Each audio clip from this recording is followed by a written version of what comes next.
Bonjour mes amis Verseau.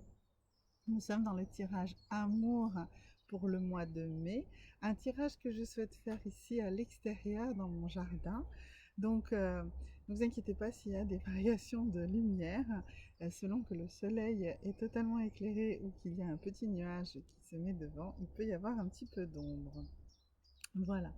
Alors vous, mes amis Verseau, en cette fin de mois d'avril, vous aviez la carte du chaos et du conflit. Une carte qui peut faire peur, une carte qui disait donc que vous aviez une énergie assez perturbée en cette fin de mois d'avril et qu'il va falloir tout le long de ce mois de mai travailler à calmer ce chaos et ce conflit qui règne en vous. Nous allons voir ça par différents tarots et différents exercices parce qu'effectivement, il est capital que vous apaisiez ce conflit et ce chaos qui est à l'intérieur de vous. Pourquoi un conflit et un chaos?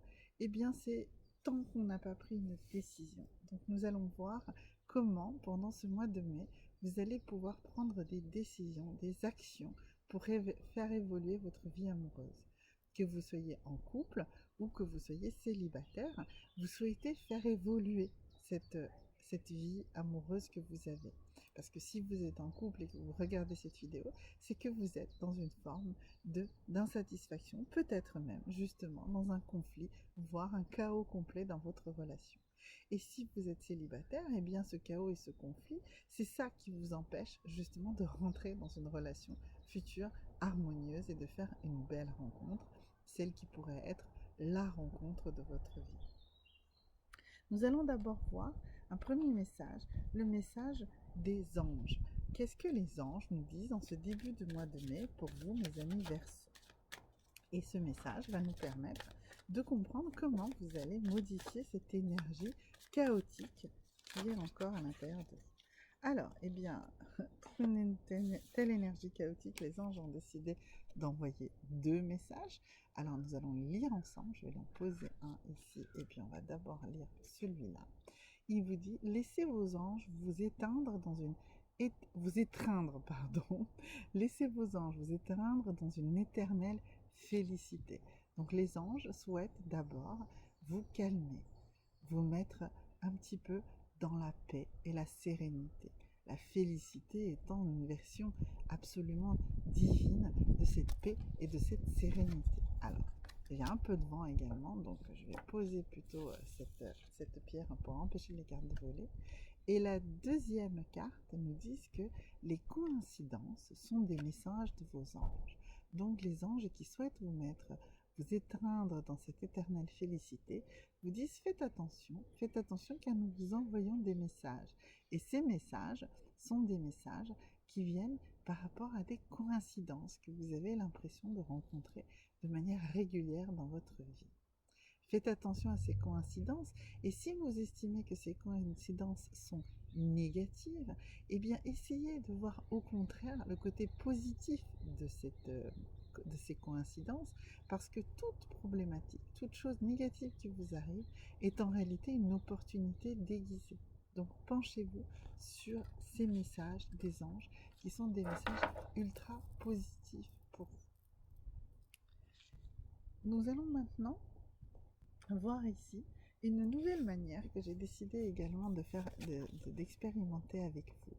Et je vous demanderai de prendre un carnet, un cahier si vous n'en avez pas déjà un, et de mettre les différents exercices que nous allons faire au fur et à mesure grâce à ce livre pour avancer dans votre façon justement de calmer ce chaos et ce conflit qui est à l'intérieur de vous. Alors, ça s'appelle de la livromancie. Qu'est-ce que la livromancie? Eh bien, c'est la capacité de feuilleter comme ça au hasard un livre et puis de s'arrêter à un endroit de ce livre pour voir quel est le message. Alors, ici, nous avons deux messages pour vous.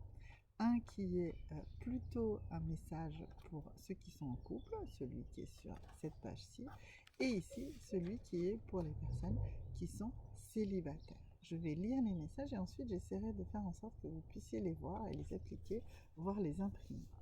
Alors, pour ceux qui sont en couple, le premier message c'est stress. Et pour descendre de ce stress, et on a vu, hein, c'est pas du tout étonnant que ce soit ce message qui sorte, puisque vous êtes dans le chaos et le conflit, d'accord? Donc, qu'est-ce qu'il nous dit, ce message? Il nous dit, allongez-vous sur le dos, fermez les yeux, visualisez la plage, la mer, vous-même allongé à l'ombre du palmier, synchronisez votre respiration sur le rythme du ressac. Vous êtes bien détendu, apaisé. Franchement, pourquoi partir en vacances à l'autre bout du monde? Donc, ce premier conseil, c'est de faire baisser votre niveau de stress. Je vous laisse vraiment regarder de plus près cette page, peut-être même l'imprimer, pour être capable de faire exactement cet exercice. Donc, celui de vous allonger sur le dos et de vous visualiser sur une plage. D'accord? Le deuxième exercice, c'est moteur. Moteur, c'est vous allez réaliser un film sur votre vie. Quel acteur choisissez-vous pour tenir votre propre rôle? Alors, un message est très clair. Choisir l'acteur ou l'actrice qui va tenir votre propre rôle, c'est l'image que vous avez de vous-même. Et cette image, choisissez-la la plus aimable possible. Et dites-vous bien que cet acteur ou cette actrice que vous choisissez pour jouer le rôle de votre vie, c'est vraiment vous. C'est vous qui êtes cette personnalité attirante, aimable, star peut-être, que vous avez choisi pour jouer votre rôle. Et faites sur lui jouer un rôle formidable, celui de votre vie, celui de la suite de votre vie, la vie que vous allez entamer à partir d'aujourd'hui, parce que vous allez arrêter d'être dans le chaos et dans le conflit, mais que vous allez vous mettre dans l'action, parce que vous aurez pris des décisions. Et on a vu que ces décisions, vous allez les ancrer dans les choses qui vous arrivent, mais en les pensant positivement. D'accord?